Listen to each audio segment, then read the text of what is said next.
კეცევ ვერა დავაკეცე საქართველოს საოცნებოზე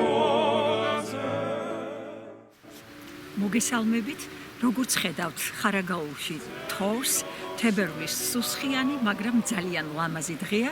ლიტერატურული თეატრი ვაგრძელებთ პროექტს, როცა ერთმანეთს ვჭირდებით და პროექტის ფარგლებში მივდივართ სოფელ საღანძილეში და უნდა ვესტუმროთ გამორჩეულ, ცნობილ, დამსახურებულ რკინიგზელს ბატონ ვაჟა მესხს, რომელიც 92 წლის გახლავთ, მან თავისი ცხოვრების შეგნებული წლები 6 ათეული წელიწადი მიუძღვნა თავის საყვარელ საქმეს და ემსახურა საქართველოს რკინიგზას.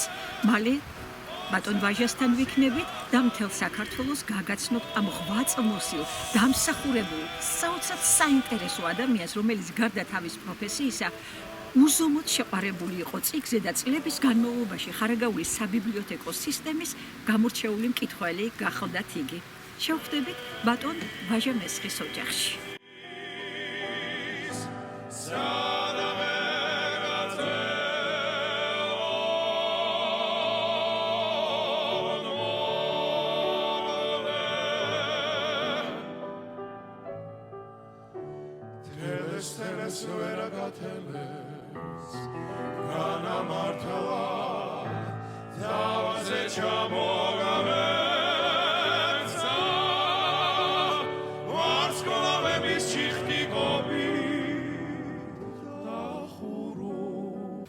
ბაბუა ყოფილა ჩემი რკინიგზელი.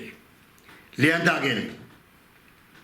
მამა ჩემი რკინიგზელი. დამსახურებული რკინიგზელი. მამა ჩემი.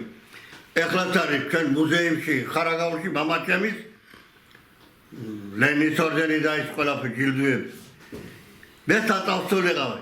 6 ათეული წელია 58 წელი დამსახურე რკინიგზას. დამსახურებული მაქვს სპეციალური სასწავლებელი გზის ოტადის კურსები. შემდეგ დაამთავრე ელიავას სახელობის რკინიგზის ტექნიკუმი თბილისში. მუშაობდი მას უკან ხარაგაულში გზის ოტადად. 70 წელი შემიძლია დაწაკი გადამიხადეთ პეჩეს სამსახურმა დღეობა. დაბადებული ვარ 1932 წლის 12 აპრილს. ამ ჩემ მუშაობის პერიოდში ძალიან ბევრი ორდენები მაქვს თავრობითი მიღებული. 80 წლებში ჩემმა ბრიგადამ გაიმარჯვა საკავშირო შეჯიბრებაში მთელ თავდაკავშირის რკინიგზაზე. ძალიან რთულია რკინიგზა საერთოდ, სალიანდაგო მეურნეობა არის რთული. საქმე არის მილიმეტრში, 1 მილიმეტრია საქმე. თუ მაგალითად იქ არის ნორმები, გადაციდა ნორმა, ის უნდა აიკვეთოს, გაკეთდეს. მაგრამ ყველაზე უბედურობა იყო ჩვენი ზამთარი, თოვლი. დღე-ღამე გარეთ. დღე-ღამე, მოდროა ვერ დაკეტა. სად იყო ავტობუსები? სად იყო? მატარებლები. 18 მატარებელი იყო საღალხო, ღამე. 2 მოსკოვი დადიოდა. თბილისი მოსკოვი 2 და ერევან მოსკოვი კიდე ის ვიღავ თუ გარეთ. გარეთ. მაგრამ მეუღლემ შელოდა ჩემი. მედგა გვერდში. ყველანაირი გამოვცადე სალიანდაგო მეურნეობაში. მუშიდან გზის ოტადამდე. ბრიგადიად ვიყავი დაახლოებით 20 წელიწად. შემდეგ 70 წლებში გზის ოტადად დავიწყე მუშაობა. ჯერ ძივრაში, მერე ხარაგაულში. იყო სამსახურის უფროსი ჯერ პეჩე, მერე სამსახურის უფროსი გოგიჩაიშვილი. მე რო დავამთავრე ტექნიკუმი, ის იყო საგამოსტო კომისიის თავმჯდომარე. ის შემეკითხა ისეთ სიტყვებს, რომლებიც სულ არ იყო ჩაიმაში, მაგრამ რომ უპასუხე, გადამეხვე და გადამკოცნა ამდენი ავტოტერის წინაშე. წავიდა მერე საქმე ნიშნების დაწერაზე, დამიწერა 5 პლუსით. კაი ხერხს ჰქონდა რკინიგზაზე.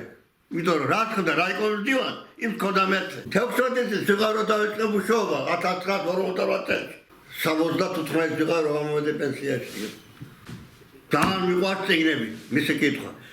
გეფიცები ღამე რომ მუშაობდი ხოლმე რკინიგზაზე, ფარაზე კითხულობდი წიგნს, ხანე. საღამოზე რო დავშლი მაგალითად საჭმლის რო საჭმელს ვახშავ, 15-20 დავიკითხო რაღაც ტექნი. აქვს 3 შვილი, 5 შვილი, 6 შვილიშვილი.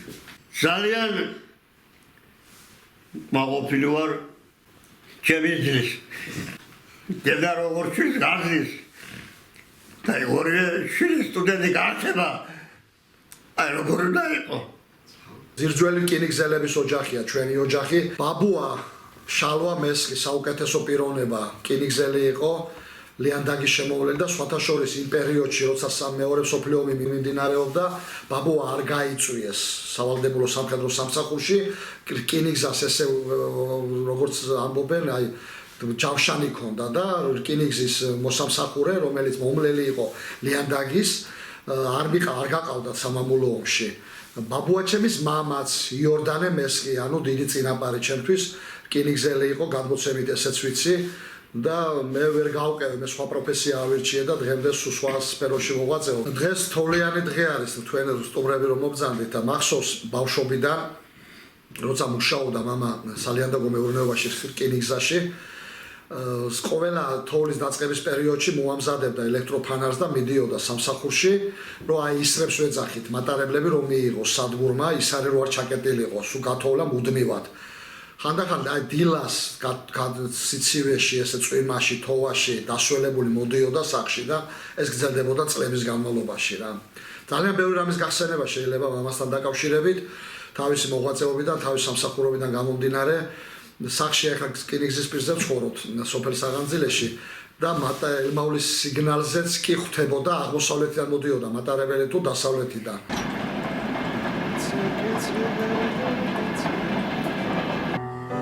საქართველოს საოცნებოზე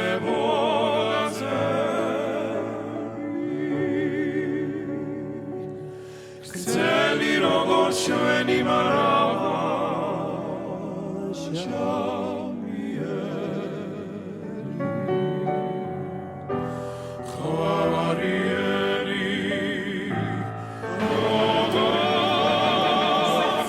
ჩაი არა ვატარდება.